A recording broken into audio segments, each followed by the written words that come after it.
Are you eager to dive into the world of filming and editing? Join me on my journey as I navigate the twists and turns of this very creative process. My name is Rachel, and if you've been following along, you know that we are now in week 7 of the series that I created called Intentional Steps to Building and Growing Your YouTube Channel. If you're new here, welcome aboard. Last week, we spent some time outlining and scripting our videos that now this week we will film and edit, all in order to get them up and running. Today I'm going to tell you what equipment that you're going to need for filming and editing, 3 stumbling blocks that you are very likely to run into, and how to avoid them from the get-go, and how to start this journey efficiently so you can gain the momentum and not frustration. Let me just start by saying, if this is something that excites you, please go ahead and just start. Just do it. I recognize that I too am still in the very beginning stages of it all, but I often found myself spending hours just trying to get things right, trying to find all of the answers to my questions, trying to do the right thing. This is often because when we watch videos on YouTube,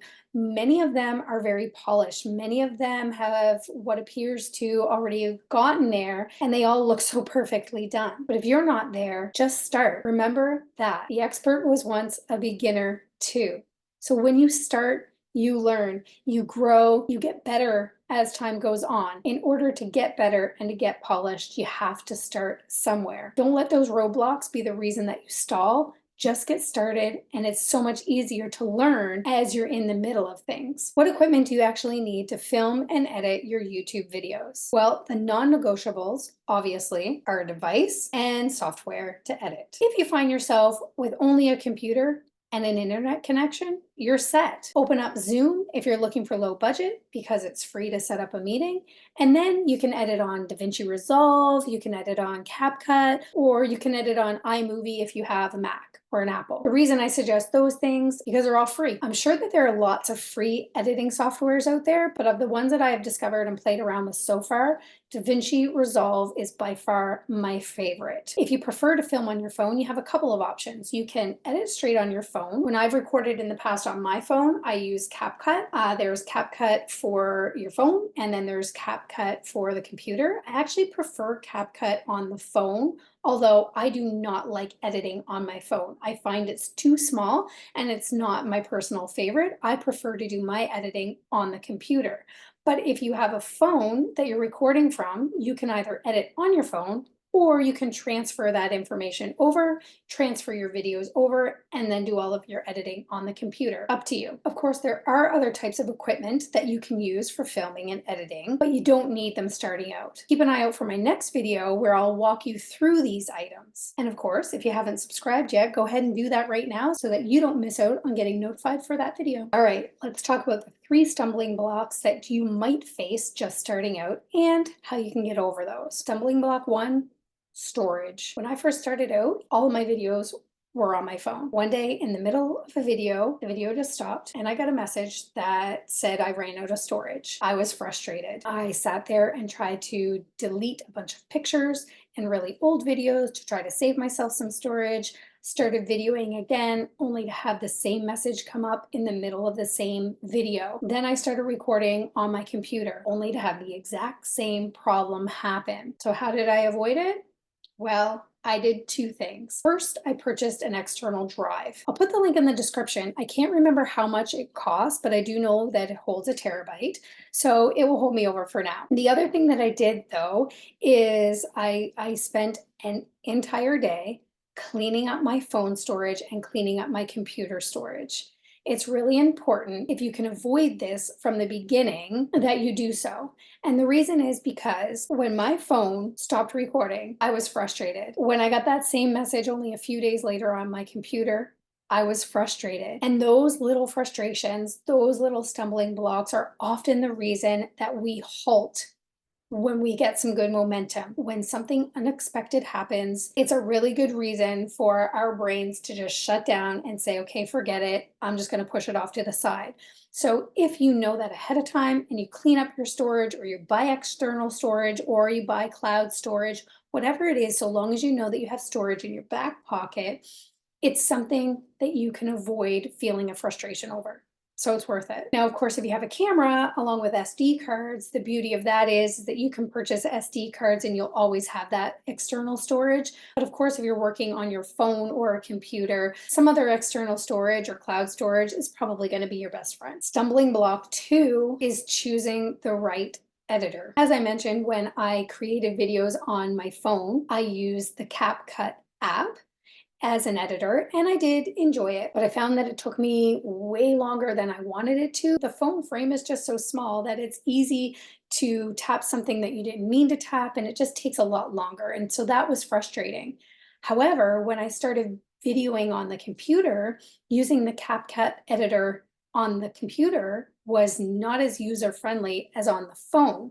So while I could manipulate it on the computer much better, the phone was more user-friendly. So on each device, there was a different frustration. Then I discovered DaVinci Resolve and fell in love. I know that there are so many things that I do not know how to use. There are a million features, and while they're a little bit overwhelming, I find DaVinci Resolve is user-friendly for the small things that I need to do. Right now, I am just cutting parts of the video and adding some text. So I'm not really doing a whole lot. So it works really well for me. And again, it's really user friendly. So I like it so much better and would absolutely recommend this one. The thing is if you're just beginning, video editors are going to be very overwhelming. So overcoming the block of choosing the right editor would be to navigate a couple and to simply choose one and get good at learning it, because many editors are very similar. They have a lot of similarities. So once you get the idea of how the editor works, then moving from one editor to a different editor will be a lot easier. If you try 3 or 4 at once while you're still in that learning phase or the initial feeling comfortable stage, it's probably going to be more frustrating. So research a couple, pick one that you think that you're going to like, and give it some time to learn a few features. And that leads me into stumbling block number 3, which is time to learn, also known as patience. If you're not already an expert in the film and editing industry, you are going to quickly realize that you need to give yourself way more time than you probably expected. There is a huge learning curve when you're trying to figure out filming techniques and when you're trying to figure out editing, especially editing software. So you have to be kind to yourself. You have to be gentle. You have to be okay with giving yourself the time to learn. And a side note here, I think YouTube will probably be your best friend during this learning process. I have gone to YouTube videos for almost every question that I've had on along this process. When I'm unsure of a feature in DaVinci Resolve, although I do play around with it, I go to YouTube and I type in whatever my problem is and I watch a video. And as I'm watching the video, I'm also trying to attempt to do what they're telling me to do on my video. Be willing to learn, be willing to be patient, be willing to spend the time that it's going to take for you, not to just listen to it once, but to listen to it, practice it, listen to it, practice it. That's the way you're really going to learn how to do what you need to learn to do.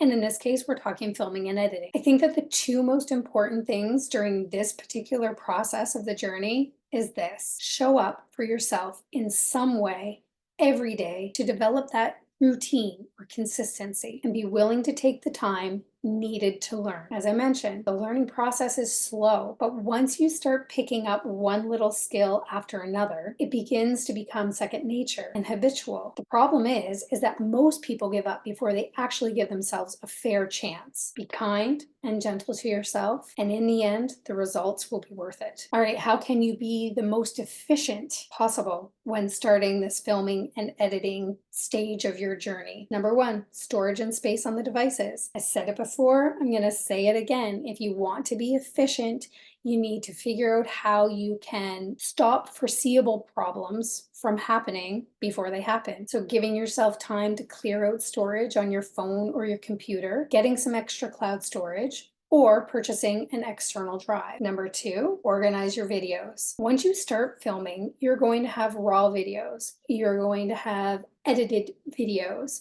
You're going to have images. You're going to have digital resources. You are going to have so many things. You're going to realize quickly how much that all adds up. So to avoid the frustration of not being able to find videos, get organized. Decide how you want to organize. So I recently decided that I was going to organize in folders. I'm organizing by series and I'm organizing by month. And I organize my raw videos to be in the same folder as my finalized videos, but I title them very clearly so that I know which ones are the raw ones, the original ones, and which ones are the finalized ones, because I wasn't doing that at first. And what happened was accidentally I uploaded the wrong video and didn't realize it until a lot later. And then so I had to take that video down, I had to re-upload, and it's just a mess. And I could have avoided that had I been more organized. So in the very beginning, I wasn't thinking about that. But now that I have quite a few videos and digital products, etc., I'm realizing that it takes me a long time to find things if I don't have them labeled properly and organized properly. But as I mentioned, we all organize in a different way. What works for one person doesn't always work for another person, but I am open to organization ideas. So I'd love to know right now, what do you find the easiest way to organize? Do you like to organize via folders? Do you organize on an external drive or a cloud drive?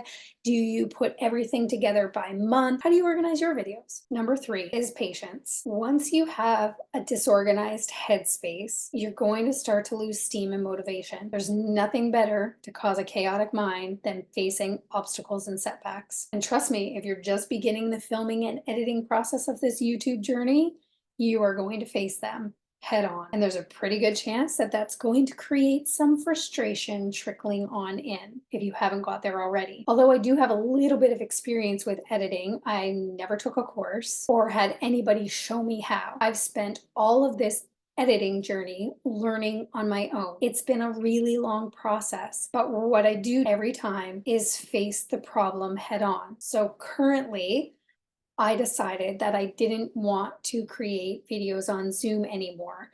I get frustrated that my name comes up in the bottom. Not that that really matters, but I don't want it there. And I don't know how to get rid of it.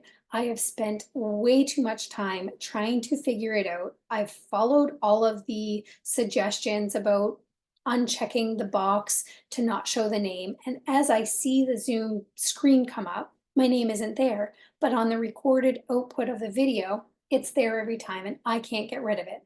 So recently I decided that I was going to try a filming software called OBS.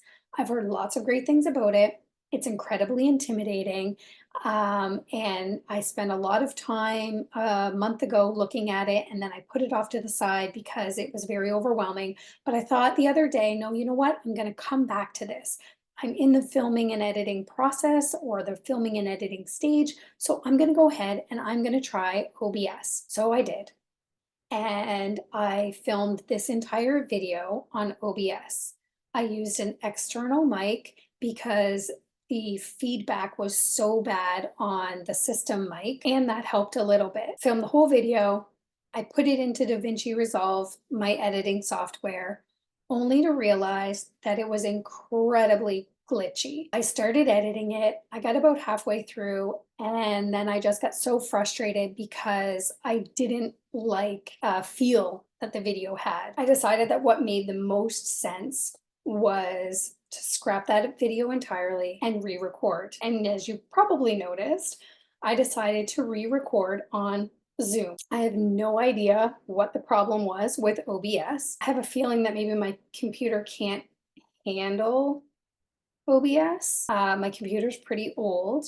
I do think that maybe also it might have something to do with the frame rate. So I went in and I did change the frame rate for the output, but I also really wanted to get this video out, so I decided to come back to Zoom to record this video, and then I'm going to play around with my next video with a lower frame rate and see if the output is any less glitchy. If it's not, I will keep learning, I will keep researching, but I have spent several hours this week just trying to figure that out and play around with a lot of the many features that that OBS has, and I needed to step away. But this is a clear example where patience is so important, but also the willingness to learn, the willingness to put the time in that you weren't expecting to put in. Because there are going to be so many times along this journey that something is going to come up that reroutes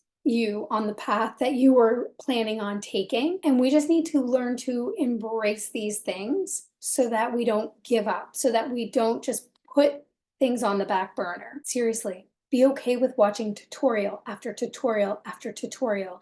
Be willing to edit, edit, edit. Be okay with the fact that the process in the very beginning is always the longest when it comes to learning. When you become a master at patience, you will begin to thrive at anything in your life, even filming and editing your own YouTube videos. Keep an eye out for my next video, which is all about the equipment that you don't really need, but you're probably gonna want on beginning this YouTube journey. If you watched my very first video in this series, you'll know that the next step in this process is posting and scheduling the videos that you just spent all of this time filming and editing. As always, if you found anything in this video valuable or inspiring, go ahead and give a girl some love. And remember, trust your own journey.